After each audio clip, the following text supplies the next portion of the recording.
Hi everyone. So my name is Sammy and I'm going to go over a quick workshop with y'all, and it's going to be on motivation and learning strategies for student success. So we're going to go over some different topics that kind of surround how to be the most successful student you can while we are stuck at home, not in class, and kind of forced to adapt like we all have over the past few months. So what I want everyone to do right now before we start is to go and find a notebook or a piece of paper or just something to write things down on, because that's going to be part of the workshop later. So go ahead and pause the video and go ahead and grab a piece of notebook paper from somewhere and then come back and we can get started. All right, welcome back everyone.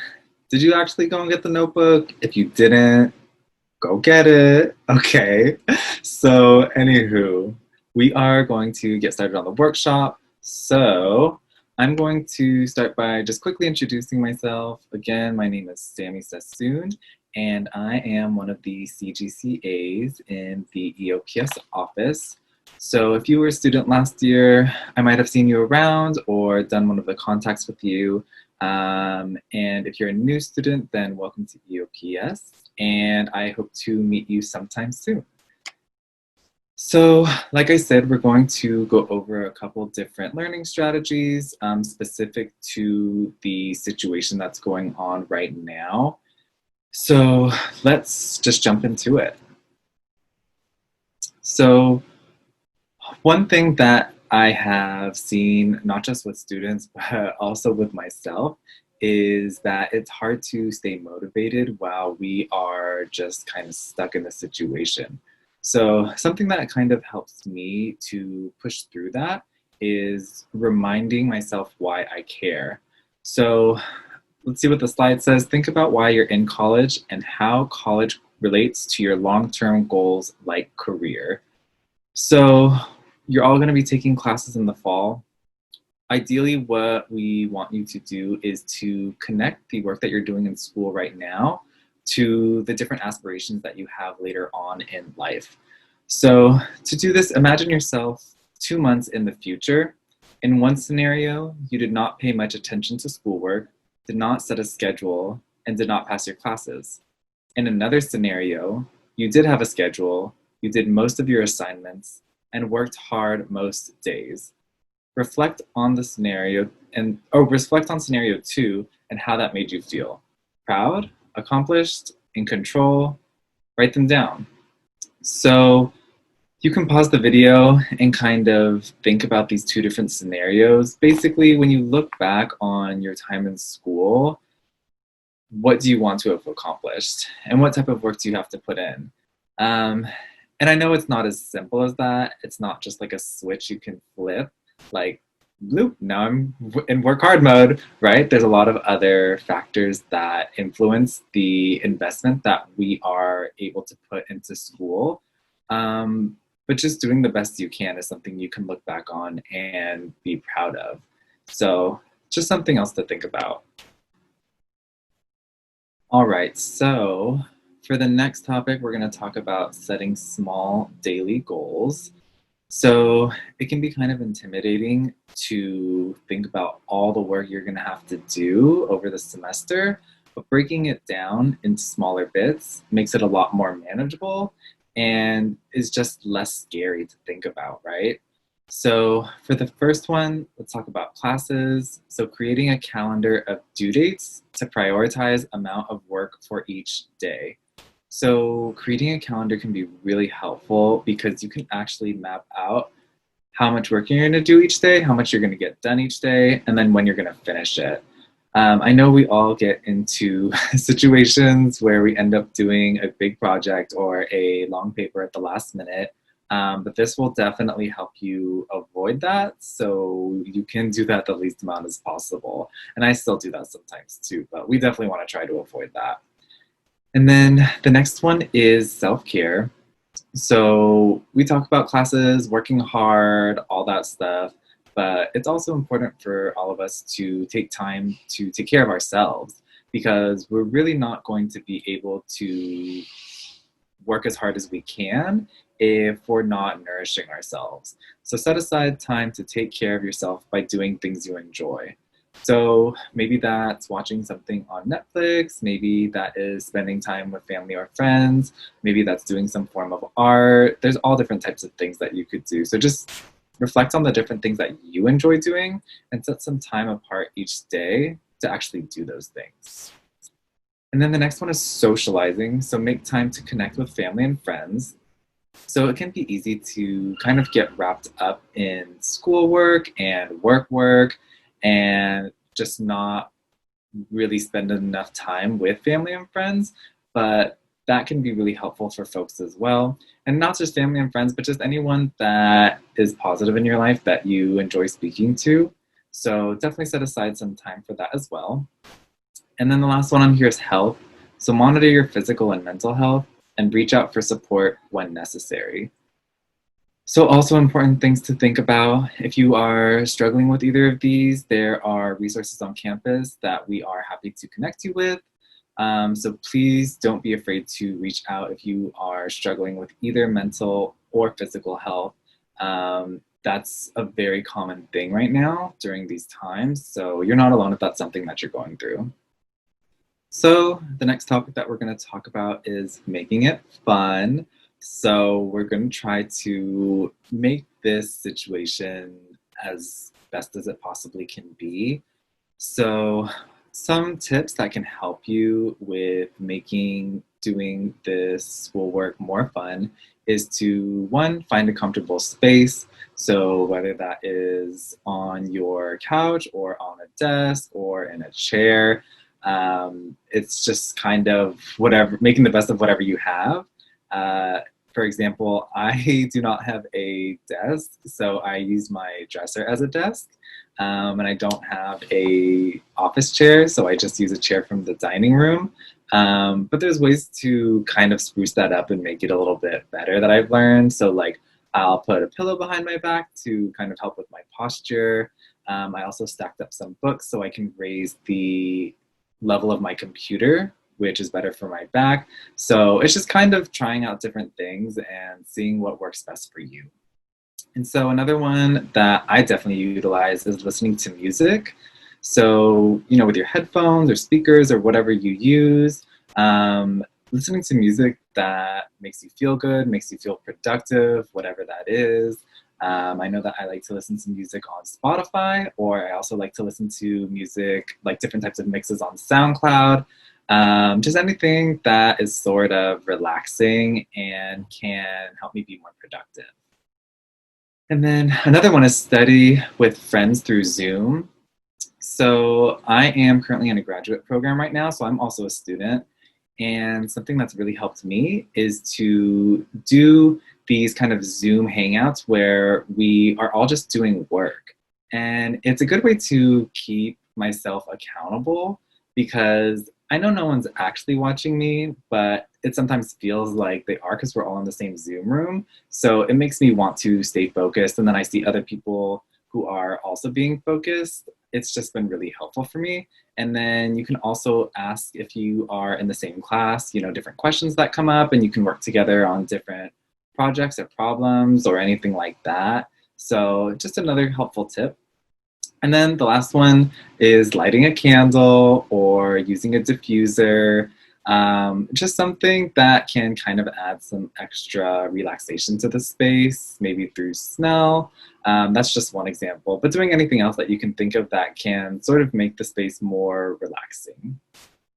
All right, so now another important component to this is scheduling a routine.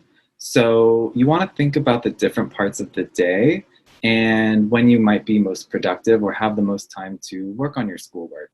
So this is just an example, but in the morning, try to wake up around the same time each day. I know that's hard. I know my sleep schedule has gotten really funky as of lately, but setting an alarm in the morning will be really helpful, and waking up at the same time every morning will help regulate your sleep schedule and make it easier to fall asleep at night. And then in the afternoon, schedule time to do schoolwork and time to relax. So you can do different things like working on schoolwork, take a break. Working on schoolwork, take a break. Play around with it and see what works for you. Doing just like 5 hours straight of schoolwork is just going to be really rough. So you want to schedule in some breaks as well to help you sort of recenter and refocus. And then in the evening, schedule breaks and time for fun activities as well. So you can hopefully get done with your schoolwork during the day and then take some time to relax in the evening. Again, this is just an example. Maybe you flip those two because you're more productive in the evening. It really just depends on you and what works best for you. And then at night, try to go to bed around the same time each day. So this is correlated to the morning, but if we are waking up at the same time every day and we are going to bed at the same time every night, then we're able to better regulate our sleep schedules and get a better sleep overall. So I brought this up a little towards the beginning, but we also want to prioritize our mental and our physical health because that's going to help us learn better in our classes. So some examples of this, like I mentioned, sleeping regularly, going to bed around the same time at night, and waking up around the same time in the morning. Eating as healthy as possible. So what we put into our bodies definitely affects the way that our brain functions. So just doing what we can to eat healthy just as much as we can. That's not saying to never eat unhealthy food. I eat unhealthy food all the time, but trying to find some sort of balance in there for whatever works for you. And then finding ways to exercise. So this is just a good way to relieve stress and to make ourselves feel better. But I know that something that I've been doing is just watching YouTube videos in my room. So that's a free way to get in a good workout. My room is pretty tiny, so I definitely have to move some things around before I can do that. But I'm able to make it work, and hopefully you are as well. You can also take a run, take a walk, go outside, do different things like that. That can also be another form of exercise as well. And then reach out to your support network. So this is super important. Like I mentioned, if you're ever struggling with things, reach out to us at EOPS. We are happy to help you ourselves or connect you to other resources that might be more helpful for whatever your specific situation is. But also don't be afraid to reach out to your friends and family because those are the people that can also be leaned on for support as well. And depending on your situation, whoever those people are in your life, definitely feel open to reaching out to them because that's what they're there for. And then just lastly, talk to a professional. So if you need help connecting with a professional, like someone like a therapist, we are happy to connect you with one. There is mental health resources on and off campus that we can connect you to. And we know there's a lot of stigma that kind of surrounds looking for professional help within the mental health realm. But there's absolutely nothing wrong with that. I've done it myself and it's been super beneficial for me. So if you ever feel like you want help connecting to those types of resources, definitely reach out and we can help you out with that. So another really important thing to acknowledge is being gentle with ourselves. So it is really hard to do all of the same amount of work that we used to do before we got into the situation. So basically try not to feel guilty for being less productive than usual. Some days may be more productive than others, and that's totally okay. And it's also okay to ask for help from your family, your friends, professors, counselors, personal counseling, or other campus resources. Whoever your support network is, again, it is totally fine to ask for help, and it's actually encouraged. So we definitely would like to push you all to do that if you need it. So I did want to share this as well.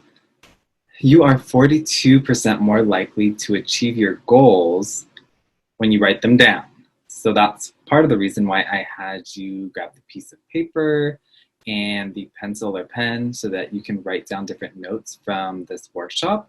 And if you didn't grab it, then now is one more chance, your last chance to go grab that piece of paper and that pen for the next part of this that we are going to go over. So we are going to come back to that concept of the why and figuring that out and using that as a motivator. So What is your why? Before you add a resolution to your list, ask yourself why it's important to you. When you understand your motivation, it's much easier to make plans that align with your intentions. So, before you jump into things, think about why you're doing it and let that be a motivator for your success. So, the first blank represents your contribution, the contribution you make to your life, and the second blank represents the impact of your contribution. So, one way to think about this is I will become blank so that blank. So, you're going to take some time to do this on your own as well. So, an example that I wrote down, I will become a community college counselor so that I can help students achieve their dreams. So for me, that statement really helps me when I become unmotivated or I don't feel like doing my schoolwork. I really think about why I applied to my program, why I'm in school to begin with, and that helps refocus my energy on doing what I need to do to get to where I want to go. So let's just take a moment to think about some of our whys. There is probably multiple. So you can go ahead and pause the video and just take some time to yourself to write some things down. You can use the little template that we have here, or you can write it in whatever fashion that you want. But just think of some of the whys. Why are you in school? Why do you want to be successful? How does it connect to your goals later on in life? And then we can come back after that. All right, so welcome back, everyone. I hope that you were able to reflect on some of the reasons that you are in school, some of those whys that are super important that are going to help you be successful throughout the semester and just throughout your educational career in general. And if you have any questions about any of this, then please feel free to contact me. I put my email here. It's sassosm@laccd.edu. So please feel free to reach out to me. You can also talk to other staff and counselors about this, but we are just really here to help and to help you kind of figure out what works best for you in this new distance learning that we are doing. So please feel free to reach out if you have any questions or concerns, and we are looking forward to talking to you sometime soon.